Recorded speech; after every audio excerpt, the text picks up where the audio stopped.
It's all fun and games till someone gets shot. At the start of this video, I want to ask one question. Why is it always the Lily main? When Lily was first revealed, a Lily players was upset that she wasn't sexy enough. Why does she have on shorts and not underwear? Don't think I forgot about that. I remember that, bro. That is absurd. Just a week ago, you guys were asking Harada how long is her legs. Now we have some more foolery. We're going to get to that, but we have some other polls that I want to talk about that happened first. This one goes back to a video that I did a couple of days ago. You have Harada initiating all of this. Anna or her sister, Anna. When I first made my video, Anna was leading. She was beating her sister Anna like she always does. A couple of hours after that video went live, the poll turned around, which is super rare to do. I have done so many polls on this channel, and it's very, very rare when a character who's losing turns it around in the last couple of hours. In the last couple of hours, Anna finally beat her sister at something, 53%, 47%. Now, of course, you can also tie in a conversation of DLC, right? Everyone wants DLC characters like Anna, Julia, Lita, Kunimitsu. You know, you could throw all these names in there. But one issue that I have with doing the same DLC twice is doing the same DLC twice. DLC is supposed to be something special. But when I see everyone throwing out their request of who they want, the fact that we're already talking about DLC is crazy. But all I see is people throwing out the same DLCs that we got in Tekken 7. And in my opinion, I don't think that's hype. I definitely think certain characters like Anna and Armor King should be DLC twice. But when you start talking about some other characters, I would probably have to disagree, because I think there's other characters out there who should get priority. And I know people always say, well, Mortal Kombat does it. Mortal Kombat sells the same DLC twice. Just because Mortal Kombat does it doesn't mean it's a good thing to copy. I think with all the hype surrounding Anna, she will become DLC eventually, but I hope it pretty much ends there. I don't think characters like Julia and so on and so forth should also be DLC, because at what point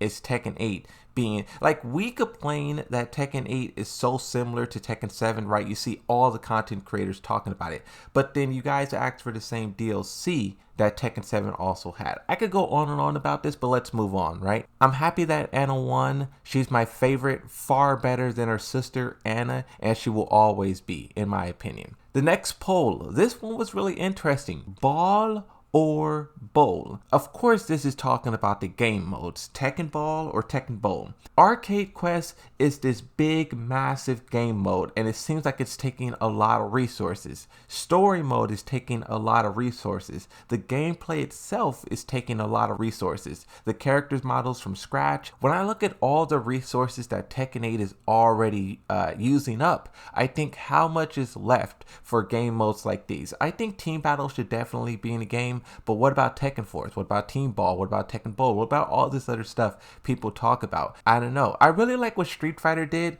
where they have all of their wacky game modes mixed into one extreme mode. That kind of maintains the player base and prevents it from like being too scattered. Basically, like if you have all of these different categories, ranked, player match, Tekken Force, Arcade Quest, you know, Team Battle, Tekken Bowl, you have all of these different categories. You're just fracturing the player base over and over and over again, and eventually one of those game modes is going to have no players. I like the idea of having so many game modes, but they got to be careful with how they do this, because certain games like Overwatch, Call of Duty, they suffer the problem having too many playlists. But Tekken Ball wins, 67%, beating Tekken Bowl, 63%. I think Tekken Bowling could have been something great if they tied it to online. I would actually want them to bring it back in Arcade Quest. Putting Tekken Bowling somewhere in there would be cool. In my opinion, that's how it always should have been. Now, Tekken Ball, I never played this game mode. Of course, I played the Street Fighter 6 version,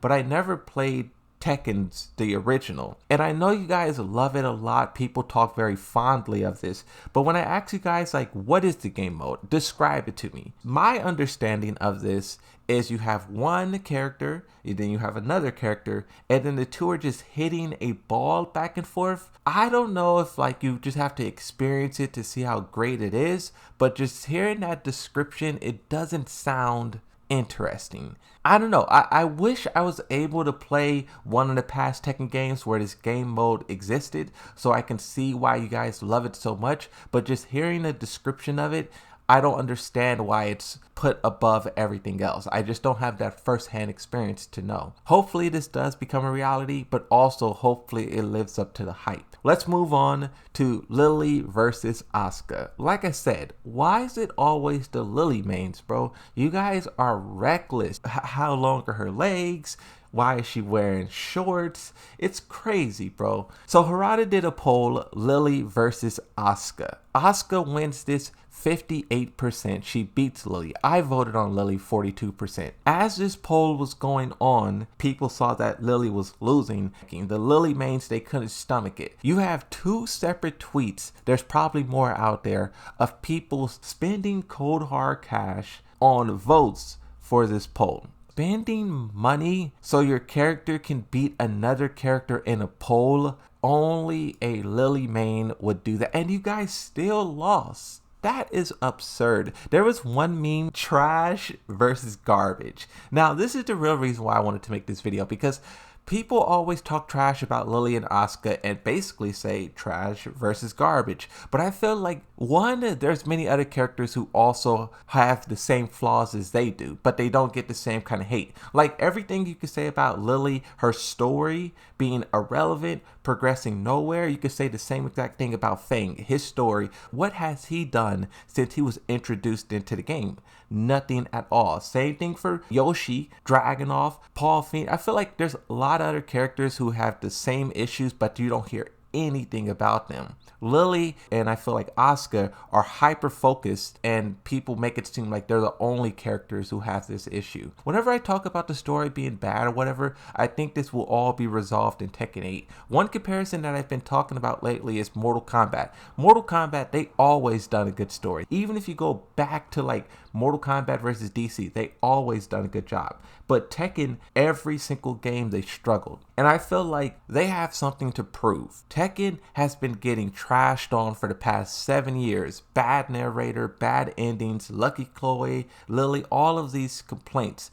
And now, what it seems like for the first time ever, Tekken 8 has the resources to tell the story that they want. And I think this time we will see these characters develop in a meaningful way. I make videos in the past talking about what they can do with Lily and Asuka to make them special characters, because I feel like they really suffer from underdevelopment. People say combine her with Jin's squad so they can team up and do all this crazy stuff, but I think you can have Lily and Asuka, maybe Eliza, whoever else, right? You can have those characters go on their own separate journey, grow a little bit as a character, and then maybe they, after Tekken 8, after they experience some trauma, maybe Asuka learns how to use her powers, something, maybe she then is ready to face a Fang. I think you got to develop Asuka on her own. Maybe Lily can assist with that, but then you kind of got to make her a better character. Because like, think about Jun Kazama. Jun Kazama, even though we haven't seen it, we know she went on this crazy transformation and she has all the answers, all the power.